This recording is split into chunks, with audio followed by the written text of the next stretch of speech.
इतिहास की किताबों में एक ऐसी जंग दर्ज है जिसने इंसानियत के वजूद को ही खतरे में डाल दिया था। यह सिर्फ एक लड़ाई नहीं थी, बल्कि 7 करोड़ से ज्यादा जिंदगियों के खत्म होने का वह काला अध्याय था जिसे दुनिया कभी दोबारा नहीं दोहराना चाहेगी। जरा सोचिए, एक ऐसी दुनिया के बारे में जहां आसमान से मौत बरस रही थी और जमीन मासूमों के खून से लाल हो चुकी थी। लेकिन इस महाविनाश की शुरुआत किसी बम के फटने से नहीं, बल्कि एक समझौते की मेज पर हुई थी, जिसे दुनिया शांति की संधि कह रही थी। असल में वह अगले महायुद्ध की बारूद तैयार कर रही थी। साल 1919 में जब पहले विश्व युद्ध के बाद वर्साए की संधि पर दस्तखत हुए, तो जर्मनी को पूरी दुनिया के सामने अपराधी बना दिया गया। उस पर 33 अरब डॉलर का ऐसा भारी जुर्माना थोपा गया जिसे चुकाने में उसे 91 साल लग गए। हालात इतने बदतर हो गए कि 1923 में बर्लिन की सड़कों पर एक पैकेट ब्रेड की कीमत 200 अरब मार्क तक पहुंच गई थी। लोग दाने दाने को मोहताज थे और अर्थव्यवस्था पूरी तरह तबाह हो चुकी थी।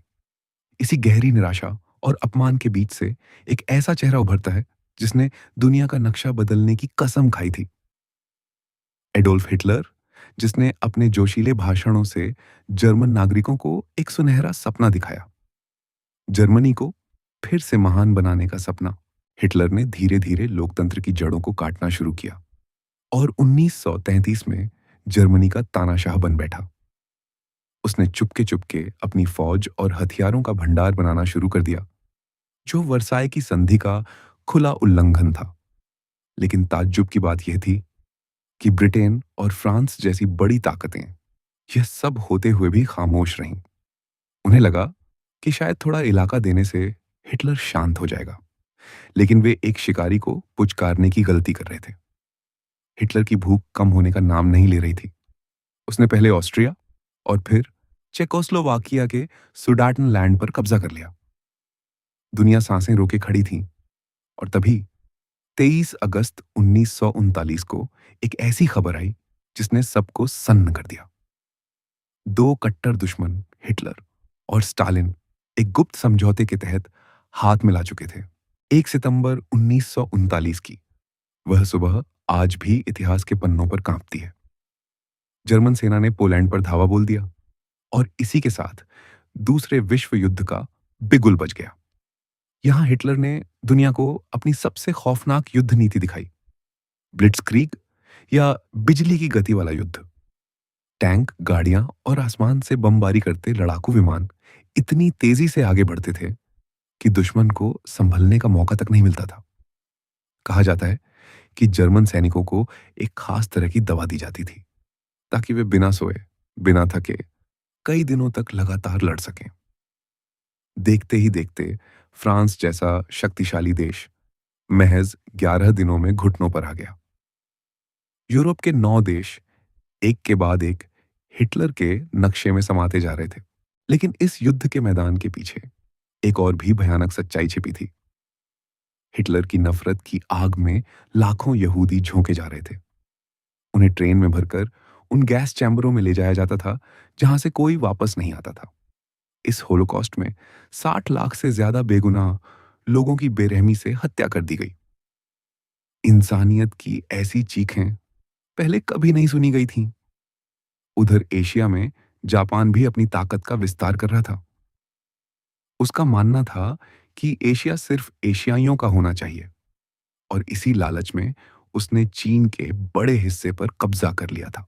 जब सब कुछ हिटलर के हक में जा रहा था, तभी उसने एक ऐसी गलती कर दी जिसने पासा पलट दिया। जून 1941 में उसने अपने दोस्त सोवियत संघ पर हमला बोल दिया, जिसे ऑपरेशन बारबरोसा कहा जाता है। 38 लाख सैनिकों की वह विशाल फौज रूस की सीमा में घुस तो गई, लेकिन वे वहां की हड्डियों को गला देने वाली ठंड के लिए तैयार नहीं थे। स्टालिनग्राद की लड़ाई में हिटलर की अजेय सेना को पहली बार हार का स्वाद चखना पड़ा। उधर 7 दिसंबर 1941 को जापान ने पर्ल हार्बर पर हमला करके अमेरिका को भी इस आग में कूदने पर मजबूर कर दिया।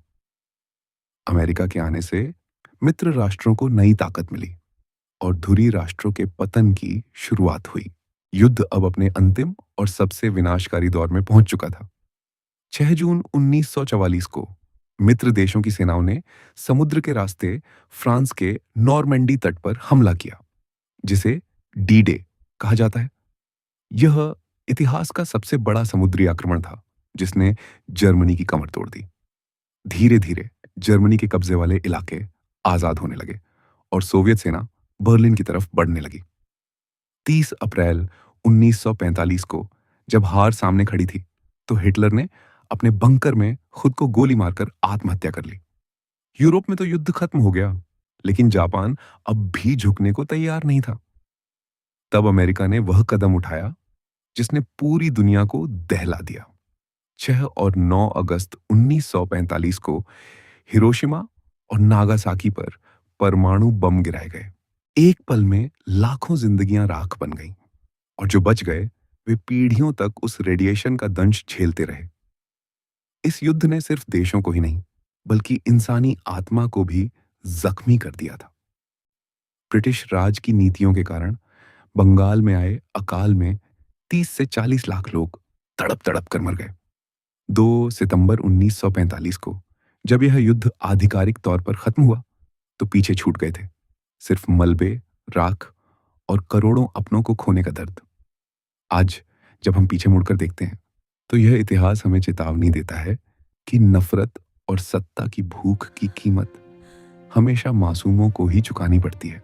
दूसरे विश्व युद्ध का अंत सिर्फ बंदूकों के शांत होने की कहानी नहीं है, बल्कि यह उस सबक की याद दिलाता है कि शांति की कीमत किसी भी युद्ध से कहीं ज्यादा बड़ी होती है।